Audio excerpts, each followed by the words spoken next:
அஸ்ஸலாமு அலைக்கும் வரஹ்மத்துல்லாஹி வபரகாத்துஹ். லா தஹ்சன், கவலை கொள்ளாதீர். எதை குறித்து சகோதரரை கவலை கொள்ள வேண்டாம்?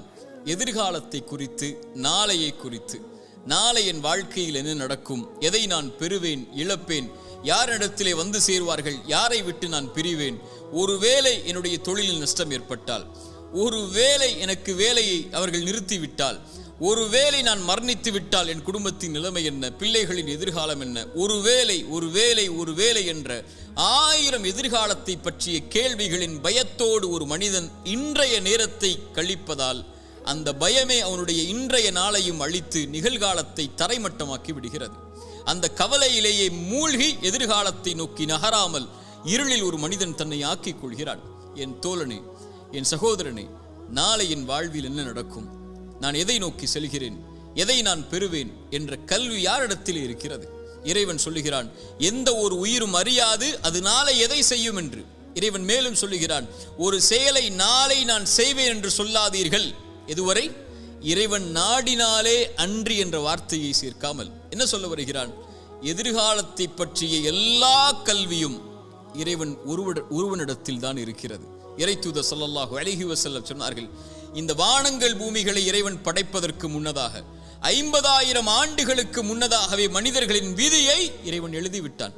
எவ்வளவு நாள் இவன் வாழ்வான், எவ்வளவு நாளில் மரணிப்பான், எதை பெறுவான், எதை இழப்பான், இவனுடைய வாழ்வாதாரம் என்ன, இவனுடைய சொத்து என்ன, இவனுடைய நஷ்டம் என்ன, இவனுடைய உறவு என்ன, இவன் பிரிவது என்ன, எல்லாம் எழுதப்பட்டு விட்டது. வானங்கள் பூமி படைப்பதற்கு 50,000 ஆண்டுகளுக்கு முன்னதாகவே தாயுடைய கருவறையில் அவன் இருக்கும் போதே மீண்டும் அதை உறுதிப்படுத்தினான். இறைத்தூதர் ஸல்லல்லாஹு அலைஹி வஸல்லம் சொன்னார்கள், நல்லா கேட்டுக்கோங்க, உள்ளத்தை தட்டி இந்த ஹதீஸை அந்த உள்ளத்துக்கு சொல்லிக் கொடுங்க. எந்த ஒரு உயிரும் இந்த உலகத்தில் இருந்து மரணிக்காது அதனுடைய வாழ்வாதாரத்தை முழுமையாக்காமல். சுப்ஹானல்லாஹ், மீண்டும் சொல்கிறேன், எந்த ஒரு உயிரும் இந்த உலகத்தில் இருந்து மரணிக்காது அதனுடைய வாழ்வாதாரத்தை முழுமையாக்காமல். இவன் எதை பெறுவான், எதை இழப்பான், இவனுடைய சொத்து என்ன, இவனுடைய செல்வம் என்ன? ஒரு மனிதன் தன்னுடைய கடைசி சொட்டு தண்ணீரை அருந்தும் வரை, ஒரு மனிதன் தன்னுடைய சுவாச காற்றின் கடைசி மூச்சை இறைவன் எழுதியதின்படி சுவாசிக்கும் வரை மரணம் வராது. ஏன் பயப்படுகிறாய் எதிர்காலத்தை பற்றி? இது எழுதப்பட்டு விட்டது உன்னுடைய வாழ்வாதாரம். எதை பெறுவாய் என்று, எதை இழப்பாய் என்று. நீ செய்ய வேண்டியதெல்லாம் அதை நோக்கி நகர வேண்டியது மட்டும்தான். சோகம் வந்துவிட்டால், கவலை வந்துவிட்டால், இழப்பு வந்துவிட்டால், பிரிவு வந்துவிட்டால், இருட்டு அறையில் உட்கார்ந்து கொண்டு கண்ணீர் வடிப்பதை விட கிளம்பிச் செல் வெளிச்சத்தை நோக்கி. உனக்கு பெற இருக்கின்ற அதிசயங்கள் ஏராளம் உன்னுடைய எதிர்காலத்தில். அதை நோக்கி செல் என்பதுதான் இறைவனும் இறைத்தூதரும் நமக்கு காட்டக்கூடிய வழி. மூசாவுடைய தாயிடமிருந்து பாடம் படிப்போம் வாருங்கள். மூசாவுடைய தாய் ஒரு ஆண் குழந்தையை பெற்றெடுக்கிறாள். எப்படிப்பட்ட காலம்! ஃபிரவுன் கொடுங்கோலன் ஆண் குழந்தைகள் பிறந்தால் கையால் அறுத்து தூக்கி எறிந்தான் மனி இஸ்ரவேலர்களுடைய குழந்தைகளை. மூசாவுடைய தாய் பயந்தார்கள், இந்த குழந்தையை ஃபிரவுன் கண்டுவிட்டால் கொன்று விடுவானே. இறைவன் சொன்னான், மூசாவுடைய தாயை, முடிந்தால் அந்த குழந்தைக்கு உணவை கொடு, இல்லை என்றால் ஆற்றிலே கொண்டு போய் விட்டுவிடு. அவ்வளவுதான், நான் சொல்கிறேன் செய், எதிர்காலத்தை நான் முடிவு செய்கிறேன், நீ செயல்பட, அவ்வளவுதான். என்ன செய்வேன் தெரியுமா? நீ ஆற்றிலே விட்டால் இந்த குழந்தையை உன்னுடைய கரத்திலே மீண்டும் நான் கொண்டு வருவேன். எப்படி? இறைத்தூதர் மூசாவாக. ஆற்றிலே விட்டார்கள். இறைவன் சொன்னான், அவன் பார்த்துக் கொள்வான் எதிர்காலத்தை, இந்த மூசாவுடைய எதிர்காலத்தை என்று. அந்த குழந்தை கரை ஒதுங்கியது எங்கே? ஃபிரவுன் எந்த குழந்தை கையில் கிடைத்தால் அறுத்து விடுவான் என்று பயந்தார்களோ அந்த ஃபிரவுனுடைய அரண்மனையுடைய வாயிலில் எடுத்தார்கள். ஃபிரவுனுடைய மனைவி அழகாக இருக்கிறதை, இதை வளர்த்து விடுவோம் என்று முடிவெடுத்தார்கள். ஃபிரவுன் அதை அந்த குழந்தைக்கு உணவை கொடுப்பதற்கு பெண்களை தேடினான். மூசாவுடைய தாய் அழைத்து கொண்டு வரப்பட்டார்கள். அவர்களுடைய கரத்தில் மூசா அலைஹிஸ்ஸலாம் ஒப்படைக்கப்பட்டார்கள். இறைவன் சொன்னான், திருப்பி கொண்டு வருவேன். எப்படி ஒப்படைக்கப்பட்டார்கள்? இறைத்தூதர் மூசாவாக. மூசாவுடைய தாய் பயந்தார்களா எதிர்காலத்தை? நபி யாக்கூப், நபி யூசுப் அலைஹிஸ்ஸலாம் விட்டார்கள். அவர்களுடைய சகோதரர்கள் கிணற்றிலே பயந்தார்களா?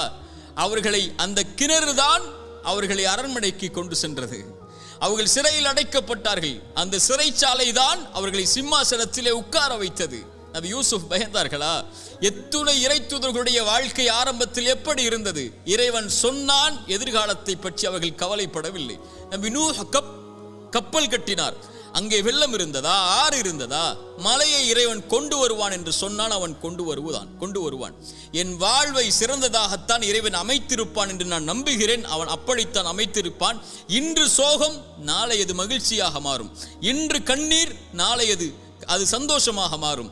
இன்றைய ஏழ்மை நாளை செல்வமாக மாறும். இன்றைய குழந்தையின்மை நாளை சிறந்த குழந்தையாக மாறும். இன்றைய உறவின் பிரிவு இதைவிட சிறந்த உறவை எனக்கு கொடுப்பான். இன்றைய இழப்பு இதைவிட அல்லாஹ் என்னை படைத்த இறைவன் இதைவிட சிறந்த ஒன்றை எனக்கு கொடுப்பான் என்ற நம்பிக்கையில் அவன் நகர்வான் வாழ்க்கையில்.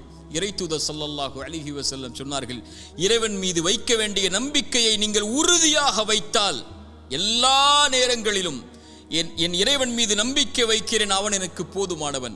இன்றைய கஷ்டத்தை நீக்குவதற்கு அவன் எனக்கு வாக்கு கொடுத்திருக்கிறான். அவனுடைய பாதையில் நான் முன்னேறுகிறேன். அவனை நோக்கி இந்த கஷ்டத்தையும் இந்த சிரமத்தையும் இந்த இருளையும் இந்த சோகத்தையும் என் இறைவன் நீக்குவான். அவன் நாடிய போது இதைவிட சிறந்த ஒன்றை எனக்கு கொடுப்பான் என்று இழப்புகளையும் நஷ்டங்களையும் ஏமாற்றங்களையும் அவதூறுகளையும் அவமானங்களையும் பற்றி கவலைப்படாமல் கண்ணியத்தையும் வெற்றியின் பாதையிலும் பயணிக்கக்கூடிய ஒரு மனிதன் இறைவன் மீது நம்பிக்கை வைத்தால், இறைத்தூதர் சொன்னார்கள், ஒரு பறவைக்கு இறைவன் எப்படி உணவளிப்பானோ அது போன்று உங்களுக்கும் உணவளிப்பான். அவ்வளவுதான். பறவைக்கு உணவளிக்கக்கூடியவன் உங்களுக்கும் உணவளிப்பான். ஆனால் அந்த பறவை, இறைத்தூதர் சொன்னார்கள், காலையில் வயிறு காலியாக செல்கிறது, மாலை வயிறு நிரம்ப திரும்பி வருகிறது. அது காலையில் பசியாகத்தான் போகிறது. ஏன்? அது கூட்டுக்குள்ளேயே உட்கார்ந்து கொண்டு எனக்கு இறைவன் இந்த கூட்டில் உணவளிப்பான் என்று எதிர்காலத்தை பற்றிய பயத்தோடு உட்கார்ந்து இருக்கவில்லை. கிளம்பி செல்கிறது, இறைவன் உணவளிப்பான் என்று. மாலையில் வயிறு நிரம்ப வருகிறது. அதுபோல் இறைவன் மீது வைக்க வேண்டிய நம்பிக்கையை உறுதியாக திடமாக தெளிவாக நீங்கள் வைத்தால் என் இறைவன் என்னை ஒருபோதும் கைவிட மாட்டான் என்று இந்த பறவைக்கு உணவளிப்பதை போல் இறைவன் உங்களுக்கும் உணவளிப்பான். நான் எப்போதும் சொல்வதுதான் ஒரு அறிஞருடைய வார்த்தை. ஒரு இருள் சூழ்ந்த நேரத்தில் ஒரு இருண்ட பாறையில் ஒரு கருப்பு எறும்பு ஊர்ந்து சென்றால் அதை இறைவன் கண்காணிக்கிறான். அது நடக்கக்கூடிய சப்தத்தை இறைவன் கேட்கிறான். அது உள்ளத்திலே எண்ணக்கூடிய எண்ணங்களை இறைவன் அறிகிறான் என்றால், என் கண்ணீரையும் என் சோகத்தையும் என் கவலைகளையும் என் துக்கத்தையும் என் இறைவன் அறியாமல் இருப்பானா? அவன் சொல்லுவதெல்லாம் கிளம்பிச்சல். இருளில் உட்காராதே, சோகம் வந்துவிட்டால். தனிமையில் உட்கார்ந்து கலங்கிக் கொண்டிருக்காதே, பிரிவு வந்துவிட்டால்.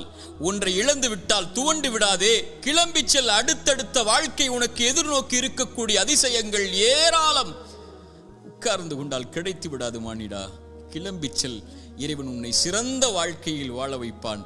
ஒரு இறை நம்பிக்கை கொண்டவன் எதிர்காலத்தை பற்றிய எந்த பயமும் கொள்ளாமல், கடந்த காலத்தை பற்றிய எந்த கவலையும் கொள்ளாமல், இன்றைய நாளை முறையாக பயன்படுத்தி எதிர்காலத்திற்காக தன்னுடைய வாழ்வை செதுக்குவான்.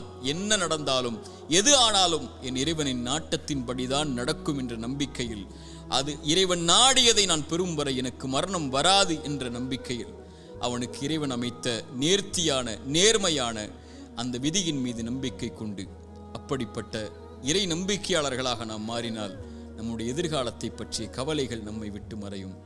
இறைவன் அந்த பாக்கியத்தை எனக்கும் உங்களுக்கும் தரட்டும். அகூலு கௌலி ஹாதா அஸ்தக்ஃபிருல்லாஹ் லீ வலக்கும். அஸ்ஸலாமு அலைக்கும் வரஹ்மத்துல்லாஹி வபரகாத்துஹு.